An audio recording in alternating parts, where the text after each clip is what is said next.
Gold, trusted gold buyers. మీరు తాకట్టు పెట్టిన బంగారాన్ని విడిపించి ఈ రోజు ఉన్న మార్కెట్ ధరకు కొనబడను. ఉంటే కూడా మీరు 50% క్రాస్ చేయలేరు. ఇప్పుడు జరిగిన ప్రాబ్లం ఎక్కడంటే ఫస్ట్ వీళ్ళందరూ కలిసి సుప్రీంకోర్టుకి కొంతమంది వెళ్ళి పెటిషన్ ఫైల్ చేశారు. మన దగ్గర ఇట్లా రేవంత్ రెడ్డి 42% రిజర్వేషన్ ఇచ్చి దాంతో మొత్తం కలిపి 62-63% అయిపోతుంది, రిజర్వేషన్ ఇవ్వబోతున్నారు, ఎస్సీ ఎస్టీ అన్నీ కలిపి మాకేం మిగలదు అని చెప్పి కొంతమంది సుప్రీంకోర్టుకి వెళ్ళారు. సుప్రీంకోర్టు ఏమన్నారంటే మీరు హైకోర్టుకి వెళ్ళండి, ఆల్రెడీ కేసు నడుస్తుంది కదా అక్కడ అని చెప్పి హైకోర్టు పంపించారట. హైకోర్టు మొన్న ఇచ్చిన ఒక interim order, not a final order, judgment కాదు అది, ఇంటరిమ్ ఆర్డర్ ఏం చెప్పారంటే స్టేట్ గవర్నమెంట్ చెప్పారు ఇప్పటికీ మేము 6 వీక్కి వీఆర్ స్టేయింగ్ దిస్ జియో, ఒక జియో ఇష్యూ చేశారు వీళ్ళు, జియోని స్టే చేస్తున్నాం. దాంట్లో 2 కాంపోనెంట్స్ ఉన్నాయి. ఒకటి గవర్నర్ ఇంకా సంతకం పెట్టలేదు, దీంట్లో గవర్నర్ ఇంకా సంతకం పెట్టలేదు, వీళ్ళు అసెంబ్లీ పాస్ చేసిన రెజల్యూషన్ గవర్నర్ సంతకం పెట్టలేదు. వీళ్ళు ఆర్గ్యూ చేశారంటే తమిళనాడు జడ్జ్మెంట్లో, మనందరూ తెలుసు తమిళనాడు జడ్జ్మెంట్లో గవర్నర్ సైన్ చేయలేదు, రాష్ట్రపతి నిర్ణయం తీసుకోకపోతే 3 నెలల లోపల చేయకపోతే it is considered as past. కానీ ఆ జడ్జ్మెంట్ చాలా చాలా డేంజరస్, ఎందుకంటే కాన్స్టిట్యూషన్లో ఎక్కడ అట్లాంటి ప్రొవిజన్ లేదు. దానికోసం ప్రెసిడెంట్ ఒక రెఫరెన్స్ అడిగారు మొన్న, ఇది మీరు నాకు ఆర్డర్ ఇస్తున్నారా అని అడిగారు. So presidents reference still under consideration. ఇప్పుడు ఏమైపోయిందంటే రేవంత్ రెడ్డి గవర్నమెంట్ అభిషేక్ మను సింఘ్వి ఇలాంటి పెద్దోళ్ళు పెట్టి ఇక్కడ ఆర్గ్యూ చేశారు. సో హైకోర్టు అడిగిన ప్రశ్నలకి బేసిక్లీ స్టడీ చేశాం. హైకోర్టు రెండు మెయిన్ పాయింట్స్ అడిగారు. మీరు 42% అంటున్నారు బీసీల రిజర్వేషన్, అక్రాస్ ద బోర్డ్ ఇచ్చేస్తున్నారు. హైదరాబాద్లో ఇంకా ఎక్కడైనా అన్ని 42%. మీకు హైదరాబాద్లో 42% బీసీస్ ఉన్నారా? ఇంకో చోట్ల మీకు 62 ఉండొచ్చు, లేకుంటే 50 ఉండొచ్చు, లేకుంటే 70 ఉండొచ్చు. మీరు ప్రపోర్షనేట్ రిజర్వేషన్ ఇవ్వాలి, కాకుండా అక్రాస్ ద బోర్డ్ ఇవ్వలేరు. సో ఎక్కడ పాపులేషన్, ఇప్పుడు మనం కొన్ని కాన్స్టిట్యున్సీ ఎస్సీ రిజర్వ్డ్ కాన్స్టిట్యూన్సీ ఉంది, ఎస్టీ రిజర్వ్, ఆదిలాబాద్ వైపు అంతా ఎస్టీ రిజర్వ్డ్ ఉంటుంది చాలా మటుకు, అంటే అక్కడ నుంచి ఎస్టీ క్యాండిడేట్సే పోటీ చేయొచ్చు. So it is like a reservation. కానీ చాలా తక్కువ, మన దగ్గర 60, ఇక్కడ వీళ్ళు చెప్పినట్టు 70% అంతా లేదు. దే హ్యావ్ మినిమం నెంబర్ పెట్టి వాళ్ళు అన్ని లోక్సభ కానీ అసెంబ్లీ పెట్టుకుంటారు. సో దీంట్లో ఫస్ట్ స్టే దాని మీద వచ్చింది, దట్ ఈస్ మీ జియోని మేము స్టే చేస్తున్నాం. ప్రాబ్లం ఎక్కడ వచ్చిందంటే వీళ్ళు ఎలక్షన్ ఎట్లా నడిపించాలని చెప్పి రాత్రికి రాత్రి జియో ఇష్యూ చేయించారు. ఆ జియో స్టే చేశారు. 2 జియోలు ఉండేది. ఇంకోటి ఏంటంటే తమిళనాడు జడ్జ్మెంట్లో సంతకం పెట్టకపోతే కూడా అది లా అయిపోయిందని చెప్పి మాకు కూడా అదే సేమ్ వర్తిస్తుందని చెప్పి వీళ్ళు ఆర్గ్యూ చేశారు. వీళ్ళు మర్చిపోయారు ఏంటంటే, even I found it very surprising, హైకోర్టులో అది ఆర్గ్యూ చేయలేదు ఎవరు. కేరళ గవర్నమెంట్ దాని తర్వాత ఒక వారం తర్వాత, I think it was KK Venugopal was arguing in the supreme court for Kerala government. మాకు తమిళనాడు గవర్నమెంట్ జడ్జ్మెంట్ మీరు ఇచ్చారు కదా, మాకు కూడా అదే ఉంది, మా ప్రాబ్లం ఆరిఫ్ మొహమ్మద్ ఖాన్ నుంచి ఇప్పుడున్న రాజశేఖర్ గారి దాకా సంతకం పెట్టట్లేదు, 6 నెలలు సంవత్సరం పాత బిల్స్ పడి ఉన్నాయి, కొన్ని ప్రెసిడెంట్ దగ్గరికి వెళ్ళినాయి, మాది కూడా అన్ని పాస్ అయిపోయిందని చెప్పేసి ఏంటంటే సుప్రీం కోర్ట్ సెడ్ నో. అది ఇక్కడ ఆర్గ్యూ చేయలేదు. I'm surprised. Supreme court said no, that was restricted only to Tamil Nadu. ఆ పర్టికులర్ కేసులో జరిగింది అది. మేము అక్రాస్ ద బోర్డ్ ఇవ్వలేదు, చెప్పాము there has to be 3 month deadline, లేకుంటే some deadline has to be there అని చెప్పారు. మీరు కంటిన్యూస్గా మీరు ఆపెట్టలేరు బిల్స్ని, మొత్తం అడ్మినిస్ట్రేషన్ ఆగిపోతుంది, స్టేట్ గవర్నమెంట్ ఆగిపోతారు, వాళ్ళు ఏం చేయలేరు మీరు సంతకం పెట్టకపోతే. సో ఒక డెడ్ లైన్ ఇచ్చారు. కానీ ఇప్పుడు ఆ deadline is under question presidential రెఫరెన్స్లో. యాక్చువల్లీ మోదీ గవర్నమెంట్ దీన్ని ఛాలెంజ్ చేయాలంటే అది ఎందుకు ఛాలెంజ్ చేయడం నాకు కూడా అర్థం కాలేదు. అంటే either review petition or bigger bench. ఎందుకంటే ఒక రాష్ట్రపతిను, ఒక గవర్నర్ని, ఒక supreme court cannot give order. Justice Pardiwala కానీ ఎవరైనా చేయొచ్చు అది. They cannot give order to governor saying you have to sign it. ఎందుకంటే దీంట్లో 2-3 ఉంటాయి. ఒకసారి అసెంబ్లీ పాస్ చేసిన రెజల్యూషన్ సైన్ చేయకపోతే the governor can send it back to the assembly, ఇది నేను సంతకం పెట్టను అని చెప్పి. వాళ్ళు ఇంకోసారి పని చేస్తే governor has to sign it. అదొక పాత రూల్ ఉంది మన దగ్గర. కానీ అది ఒకవైపు, ఏది మన రాజ్యాంగం మీరు అడిగారు కదా, సంతకం పెట్టకపోతే కూడా ఇట్ ఈస్ కన్సిడర్డ్ ఎ లా అని చెప్పారు. మీరు ఇష్యూ చేశారు ఆ జియోని, ఒక జియో నోటిఫికేషన్ ఇష్యూ చేసేసారు, జియో ఇచ్చేసారు, ఆ జియోని స్టే చేశారు. రెండవది ఈ ఎలక్షన్ నోటిఫికేషన్ కూడా ఇష్యూ చేసేసారు రాత్రికి రాత్రి. ఎందుకంటే ఎట్లానే జడ్జ్మెంట్ వచ్చే ముందు ఒకసారి అనౌన్స్ చేసేస్తే సుప్రీంకోర్టు పాత రూలింగ్స్ ఉన్నాయి, ఒకసారి ఎలక్షన్ ప్రాసెస్ స్టార్ట్ అయితే దాన్ని ఎవరు స్టే చేయరు అని. కానీ చేశారు. ఎలక్షన్ స్టే చేయకుండా వీళ్ళు చేశారంటే ఫస్ట్ 50% స్టే చేసేసారు. ఫస్ట్ ఇది 42% నుంచి పెరిగి అబోవ్ 50% వెళ్ళిందని చెప్పి అది నెక్స్ట్ డే వచ్చింది ఆ జడ్జిమెంట్ డీటెయిల్స్. ఫస్ట్ డే ఇక్కడ అన్ని టెలివిజన్ ఛానల్స్ డిబేట్ చేసుకున్నప్పుడు ఆ 50% గురించి ఎవరు మాట్లాడలేదు. బహుశా మీకు కూడా నేను ఆ రోజు రాత్రి మెసేజ్ పెట్టాను. 50% గురించి ఎవరు మాట్లాడలేదు, which is surprising because that was the base argument that supreme court పెట్టిన 50% రిజర్వేషన్స్ లో ఒక లిమిట్, మాక్సిమం లిమిట్ 50%. అది ఎన్నోసార్లు రిపీట్ చేశారు సుప్రీంకోర్టు. మా దగ్గర రాకండి. వీళ్ళేమంటున్నారంటే పాత సిస్టమ్ జయలలిత టైంలో ఇప్పుడు ఒక 9th షెడ్యూల్లో తమిళనాడు రిజర్వేషన్ 69-67 చేశారు. అప్పుడున్న గవర్నమెంట్ మీద ప్రెషర్ పెట్టి చేపించుకున్నారు. 9th షెడ్యూల్ అంటే లీగల్ ఛాలెంజ్ ఉండదు దాన్ని. కానీ అదే ఆ జడ్జ్మెంట్ కూడా ఇస్ ఆల్సో అంటారు ఛాలెంజ్. ఒక 2 సంవత్సరాలు 3 సంవత్సరాలు ముందు ఛాలెంజ్ చేశారు. అది ఇంకా ఉంది సుప్రీంకోర్టు పడింది, ఇంకా డిసైడ్ చేయలేదు వాళ్ళు. మన సుప్రీంకోర్టు కదా, ఇంకొక 30 సంవత్సరాలు తీసుకుంటారు దాన్ని డిసైడ్ చేయడానికి. ఇప్పుడు ఇక్కడ రేవంత్ రెడ్డి గారి ప్రాబ్లం ఏంటంటే ఇప్పుడు ఏమంటున్నారు, నేను సుప్రీంకోర్టుకి వెళ్తా అంటున్నాను. సుప్రీంకోర్టు ఒకటే క్వశ్చన్ అడుగుతారు అభిషేక్ మను సింఘవి దగ్గర. కేసు హైకోర్టులో ఉంది కదా, హైకోర్టు ఏమన్నారు, 6 వారాలకి వాయిదా పడుతుంది, 4 వారాల లోపల మీరు డీటెయిల్డ్గా మీ అఫిడవిట్ ఫైల్ చేయండి. 2 weeks will be given to the opposite party to file their counter affidavit. 6 weeks తర్వాత రండి. అప్పుడు సుప్రీంకోర్టుకి వెళ్తే కూడా సుప్రీంకోర్టు అదే అంటారు, మీకు ఇంత జల్ది ఎందుకు, why are you running like this? ఇన్ని రోజులు మీరు లోకల్ బాడీ ఎలక్షన్ కండక్ట్ చేయలేదు, సడన్గా ఇప్పుడు లేసారా మీరు? ఎందుకంటే మీకు రిజర్వేషన్ ఇచ్చి ఎలక్షన్ కలవాలని ట్రై చేస్తున్నారు మీరు. It will not be allowed, go back to high court అంటారు. అండ్ హైకోర్టు వచ్చిన తర్వాత హైకోర్టు మళ్ళీ అదే అడుగుతారు. మూడవది, కవిత గారు బహుశా మీ ఇంటికి వచ్చారో లేదో తెలియదు, మా ఇంటికి అయితే ఎవరు రాలేదు సర్వేకి, ఎవ్వరు రాలేదు. That means the survey was not done properly. మీరు అంటారు రాహుల్ గాంధీ అప్రిషియేట్ చేశారు ఇట్లనే సర్వేలు చేయాలని చెప్పేసి.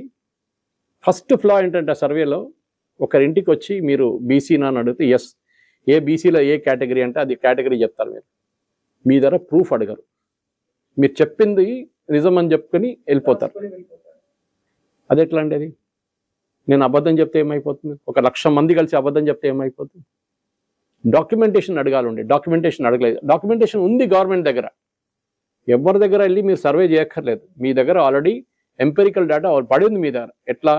ఎంప్లాయ్మెంట్ కానివ్వండి, బర్త్ సర్టిఫికేట్ కానివ్వండి, మిగతా సోర్సెస్ నుంచి స్కూల్ సర్టిఫికేట్స్లో ఉంటుంది. ఎక్కడైనా మీరు దాన్ని కలెక్ట్ చేసుకుంటే మీకు ఒక డేటా వచ్చేస్తుంది, ఇంతమంది శాతం మంది బీసీ ఉన్నారు, దాంట్లో ఇంతమంది ఏ ఇంత బి కేటగరైజేషన్లో ఉంటారు. అది కాకుండా ప్రాబ్లం ఎక్కడ, ఆంధ్రాలో ఉన్న బీసీలు ఇక్కడ బీసీలు కాదు, ఆంధ్రాలో ఉన్న ఓబీసీలు ఇక్కడ కాదు, ఇక్కడ ఉన్న ఓబీసీలు ఆంధ్రాలో ఓబీసీలు, అది ఇంకో ప్రాబ్లం ఉంది. అది అక్రాస్ ద కంట్రీ ఉంది. బంజారా కమ్యూనిటీ ఎక్కడ కొంతమంది ఎస్టీ ఉంటారు, కొంతమంది లేదంటారు అక్కడ. ఇట్లాంటి ప్రాబ్లమ్స్లోనే ఈ particular Revanth Reddy government election గెలవడానికి local body election high court deadline పెట్టారు, మాకు ఇన్ని రోజుల లోపల ఖతం చేసేయాలి ఎలక్షన్ అని చెప్పి చేస్తున్న దానికి మీరు ఎలక్షన్ నడిపించుకోండి. నేను అదే మళ్ళీ ఆర్గ్యూ చేస్తున్నాను. మీరు ఇప్పుడున్న రిజర్వేషన్ సిస్టమ్ ప్రకారం అంటే 27 అంత ఉంది ఇప్పుడు బీసీలకి, మీరు 27 ఇవ్వకండి, 42% బీసీలకు మీరు టికెట్ ఇవ్వండి. అంటే పార్టీలో లోకల్ బాడీ ఎలక్షన్లో you have to give 62% reservation, SC ST OBC అందరూ కలిపి ఇవ్వండి. ఇవ్వరు. బిల్లు సైన్ అయితేనే మేము ఇస్తా అంటున్నాం, అట్లా ఏం చెప్పలేదు కదా ఎక్కడ. మీ పార్టీ వైపు నుంచి ఇవ్వచ్చు, బీజేపీ కూడా ఇవ్వచ్చు, కాంగ్రెస్ వాళ్ళు కూడా ఇవ్వచ్చు, అయిపోతుంది కదా, ప్రాబ్లం సార్ట్అవుట్ అయిపోతుంది కదా. మీరు మళ్ళీ లా లేదు, ఛాలెంజ్ లేదు, ఏం లేదు, కానీ మీరు చేయరు. ఎందుకంటే మీకు క్రెడిట్ తీసుకోవాలి, చూడండి మేము చేసాం మీకోసం అని చెప్పి. ఇది ప్రాబ్లం లోకల్ బాడీ ఎలక్షన్ కాదు కవిత గారు, ఇది ప్రాబ్లం రాబోతుంది ఎడ్యుకేషన్ అండ్ ఎంప్లాయ్మెంట్ సెక్టర్. అక్కడ దీని ఇంపాక్ట్ ఉంటుంది, అక్కడే సుప్రీంకోర్టు ఆపడేస్తారు.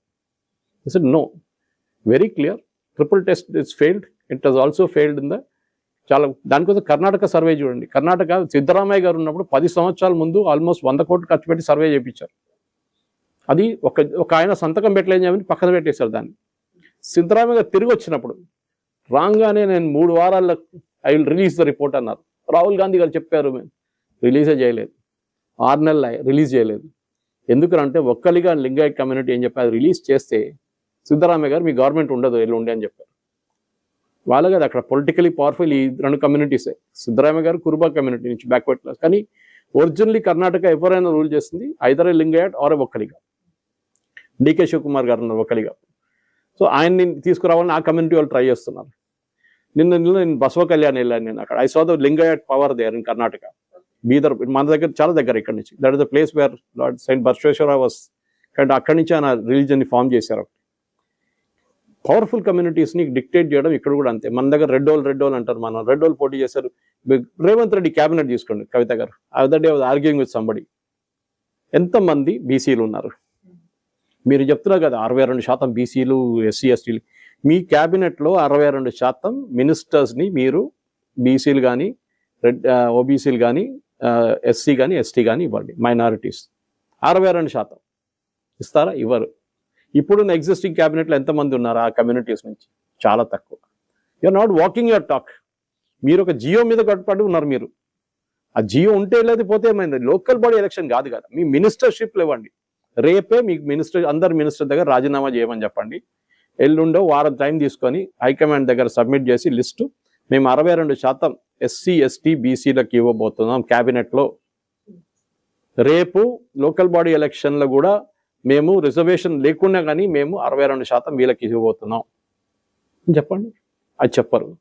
సో ఈ లీగల్ ఛాలెంజ్ అనేది ఒక ఎక్స్క్యూజ్గా తీసుకున్నారు. ఇప్పుడు actual Revanth Reddy must be thanking stars. ఎందుకంటే దీంట్లో గిట్ట అది రాకపోతే మళ్ళీ రేపు ఏదైనా ప్రాబ్లం అయితే ఆయన ఎలక్షన్ ఓడిపోవడం ఖాయం.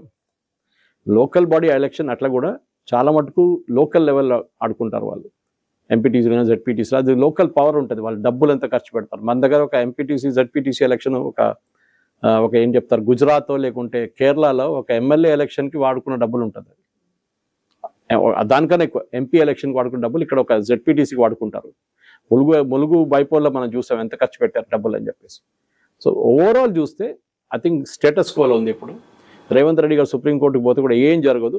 ఇంకొక 50 కోట్లు ఖర్చు చేయాల్సి వస్తుంది. ఎందుకంటే అభిషేక్ మను సింఘ్వి నిలబడి కూర్చున్న దాకా రోజుకి 2 కోట్లు తీసుకుంటారు. సో ఆబ్వియస్లీ ఒక 3 రోజులు ఆర్గ్యూ చేస్తే ఆయనకి 6 కోట్ల నుంచి 8 కోట్లు వస్తుంది. అదే డబ్బులు ప్రజల డబ్బులు, అది తీసుకొని సింఘ్వి గారికి ఇస్తున్నారు మీరు. This will not get sorted out. బహుశా 6 వీక్స్ తర్వాత హైకోర్టు హియరింగ్లో చూడాలి వాళ్ళు ఏం చెప్తారని. అక్కడి నుంచి if there is a solution 50%లో ఆగిపోతే 50%లోనే ఎలక్షన్ చేపియాల్సి వస్తుంది. అది రేవంత్ రెడ్డి చేయరు. సో ఇప్పుడు రాజ్యాంగంలో 50% క్యాప్ అనేది ఉందంటారా? లేదు, రాజ్యాంగంలో లేదు. సుప్రీంకోర్టు కాదు. ఇప్పుడు చాలా మంది అట్లాంటి చాలా రాజ్యాంగంలో లేని చాలా పనులు ఉన్నాయి. మనోరు చేశారు, సుప్రీంకోర్టు చేశారు. For example national judicial accountability commission council చేసాం, యాక్ట్ పాస్ చేసాం మనం. సుప్రీంకోర్టు జడ్జి, హైకోర్టు జడ్జెస్ని అపాయింట్ చేయడానికి ఒక కమిటీని పెడతారు. ముఖ్యమంత్రి, governor and opposition leader. State లెవెల్లో, సెంట్రల్ లెవెల్లో home minister, prime minister, chief justice and leader of opposition. అది సుప్రీంకోర్టు కొట్టిపడేశారు ఇల్లీగల్ అని చెప్పి. మేమే అపాయింట్ చేసుకుంటాం. రాజ్యాంగంలో ఎక్కడ రాసుకోలేదు. రాజ్యాంగంలో ఎక్కడ చెప్పట్లేదు that you can give reservation for religious based reservation. ఎక్కడ లేదు. కానీ రిలీజియస్ బేస్డ్ రిజర్వేషన్స్ ఇస్తున్నారు కదా కర్ణాటక, కేరళ, చాలా రాష్ట్రాల్లో. ఆంధ్రప్రదేశ్లో కూడా ఇచ్చారు. లీగల్ ఛాలెంజ్ నడుస్తుంది సుప్రీంకోర్టులో. అది ఎట్లా ఇస్తున్నారు?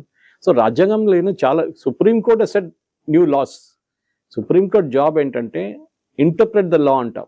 ఉన్న కాన్స్టిట్యూషన్ ఇంటర్ప్రెట్ చేయండి. గవర్నమెంట్ ఒక బిల్ పాస్ చేస్తే ఇది కాన్స్టిట్యూషన్తోనే వెళ్తుందా లేదా, or is it against the constitution, that you decide.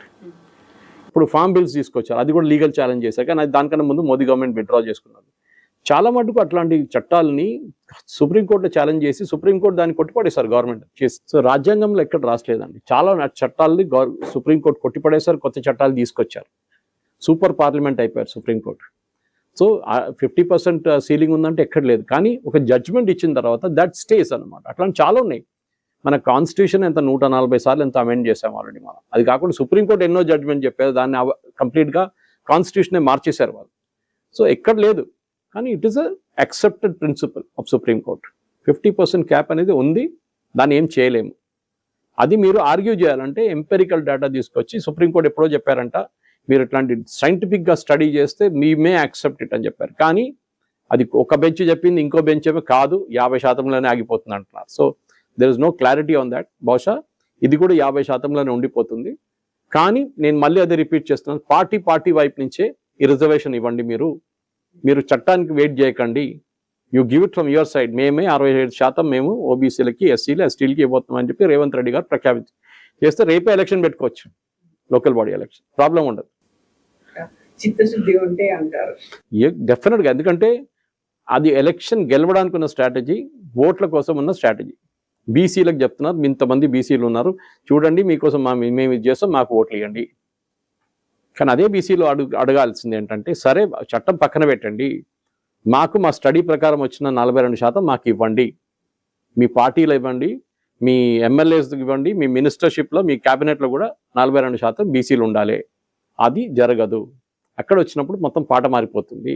ఇది లోకల్ బాడీ ఎలక్షన్కే, ఇది మా ఎమ్మెల్యేకి కాదు, మా ఎంపీలకు కాదు, మా క్యాబినెట్లు కాదంటారు. అది ఇంకో పాట. So that is where expose అయిపోతారు, మొత్తం గేమ్ ద్వారా ఎక్స్పోజ్ అయిపోతారు.